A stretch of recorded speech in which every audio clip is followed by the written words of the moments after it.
I'm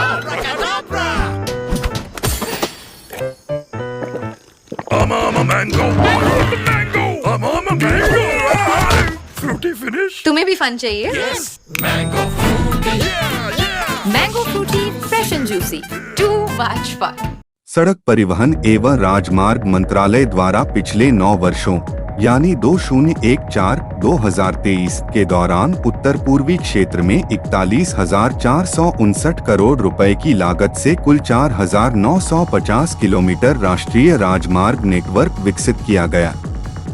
इसके अलावा उत्तर पूर्वी क्षेत्र विकास मंत्रालय ने उत्तर पूर्व विशेष अवसंरचना विकास योजना NASIDS और उत्तर पूर्वी सड़क क्षेत्र विकास योजना NARSDS के अंतर्गत 3,372 58 करोड़ रुपए की 77 सड़क परियोजनाओं को मंजूरी प्रदान की है।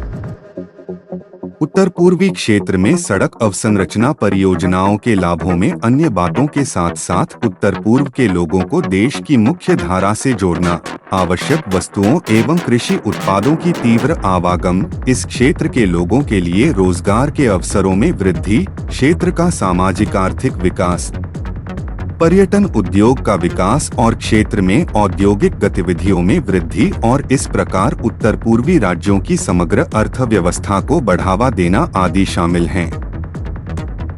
नरेंद्र मोदी सरकार ने अपने प्रतिबद्धता के अनुसार पूर्वोत्तर भारत के राज्यों के रोड कनेक्टिविटी को जोड़ने के लिए पूरे जोर शोर से कार्य शुरू कर दिया है और इसका नतीजा यह है कि लोग खुद बोल रहे हैं कि पूर्वोत्तर बदल रहा है। आइए आप खुद सुनिए। तब कहता जब मैं यहाँ पे पहले कभी आया होता, मैं फर्स्ट टाइम आया था, लेकिन मैं सच कहूँ तो मैं एक्सपेक्टेशंस इतनी ज़्यादा लेके नहीं आया था।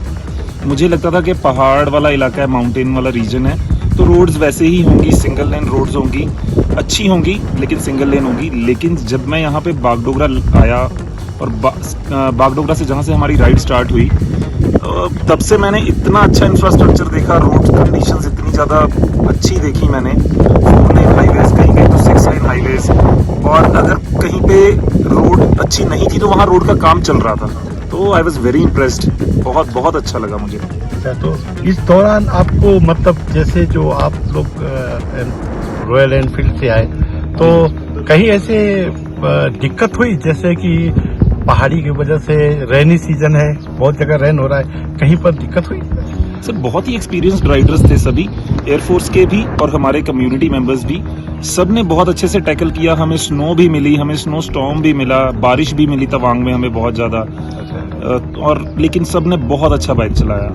थोड़े बहुत चैलेंजेस अगर इस तरह से आते हैं तो वो आपकी इनर सेल्फ को और ज़्यादा निखारते हैं, और अच्छा चलाया, सब ने बहुत ही अच्छा बाइक चलाया। तो आपने अरुणाचल में भी गए, तवांग में, तो वहाँ से आपका सामना बर्फ से हुआ होगा? जी सर, बर्फ से सामना हुआ, बर्फ के तूफान से सामना हुआ, और कहीं पे फॉग आ जाती थी, इतनी ज़्यादा फॉग हो जाती थी कि सामने वाला बाइक दिखना मुश्किल हो जाता था।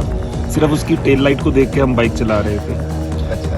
तो जो ये एक्सपीरियंस था अपने आप में एक बहुत ही अमेजिंग एक्सपीरियंस था कि कहीं धुंध, कहीं बारिश, कहीं बर्फ़, और सेला टनल ने सर कनेक्टिविटी को बहुत आसान बना दिया है। हम सेला टॉप से गए थे और सेला टनल से होते हुए वापस आए, तो हमने दोनों का एक्सपीरियंस लिया, बहुत ही अच्छा था। तो आपको इस बाइक एक्सपीडिशन से पूर्वोत्तर भारत में आके, नॉर्थ ईस्ट भारत में आके लगा कि अब मेरा देश वो मजबूती में आ गया है कि किसी भी सिचुएशन को हैंडल कर सकता है, कि नॉर्थ ईस्ट भी बदल गया है? बिल्कुल सर, कनेक्टिविटी सबसे इम्पोर्टेंट है हमारी देश की आर्मी, एयरफोर्स और जवानों के लिए, क्योंकि हम आसमान से तो पहले कनेक्टेड थे ही, लेकिन अब रोड अच्छी होने से हमारे जवान बाय रोड भी बहुत आसानी से उन डिस्टर्ब्ड एरियाज़ तक या बॉर्डर एरियाज़ तक आप कहिए पहुंच सकते हैं बहुत आसानी से।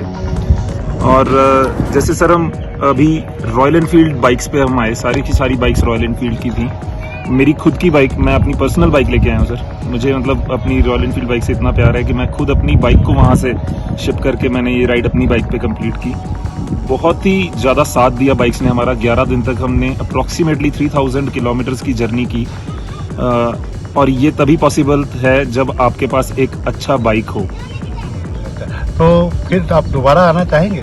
ज़रूर सर, मैं खुद भी आना चाहूँगा और मैं अपनी दोस्तों को भी इनकरेज करूंगा कि वो नॉर्थ ईस्ट एक बार ज़रूर आए लाइफ में, क्योंकि जो हंसते हुए चेहरे आपको यहाँ पे वेलकम करेंगे वो शायद और कहीं नहीं करेंगे इंडिया में। धन्यवाद आपका। मेरा हिसाब से काफी अच्छा हुआ।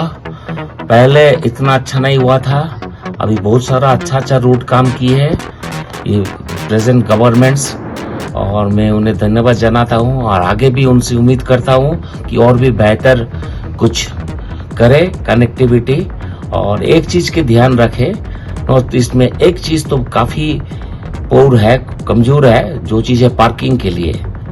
और टू व्हीलर्स एंड ऑल जो चलाते हैं, very reckless drivings, those has to bring under enforcement by the authority.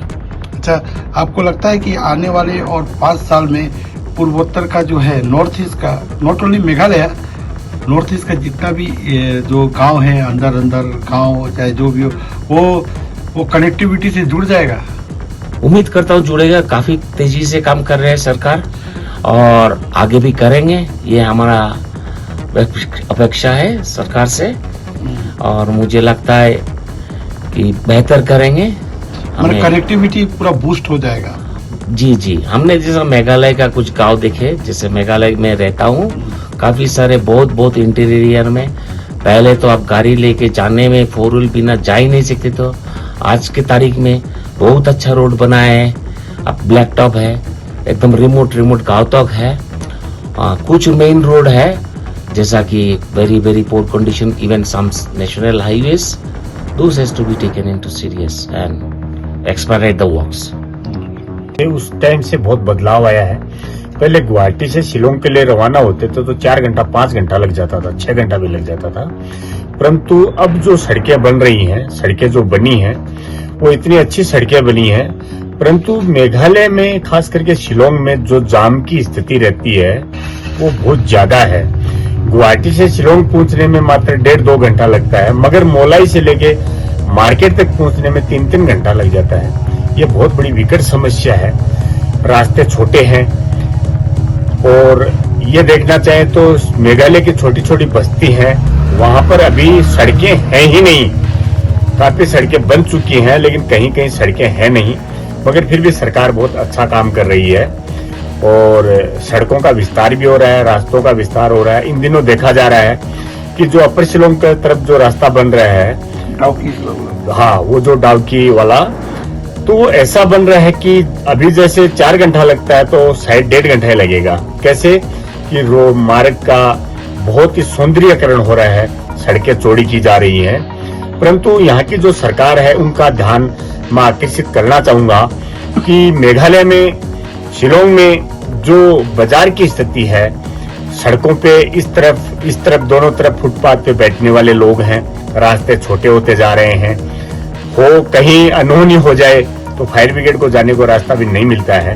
तो सरकार से अपील यही करेंगे कि ज्यादा से ज्यादा बाजार का जो सौंदर्यीकरण है, बाजार का जो मार्ग है, उनको थोड़ा बढ़ाने का प्रयास करें। और क्या लगता है आपको, फ्लाईओवर का यहाँ बहुत ज्यादा जरूरत है? देखिए, फ्लाईओवर शिलोंग में इतना ज्यादा जरूरत है, जो 10 साल 15 साल पहले बन जाना चाहिए था, मगर आज तक कोई भी फ्लाईओवर शिलोंग में नहीं बना है। एक फ्लाईओवर बनने के बारे में सुना था तो उसका भी अभी नामो निशान तो धरातल पे नहीं दिख रहा है, लेकिन ऐसा सुन रहे हैं कि एक फ्लाईओवर बनेगा, लेकिन बनेगा कब, यह देखना है कि यह फ्लाईओवर कब तक बनकर तैयार हो जाएगा।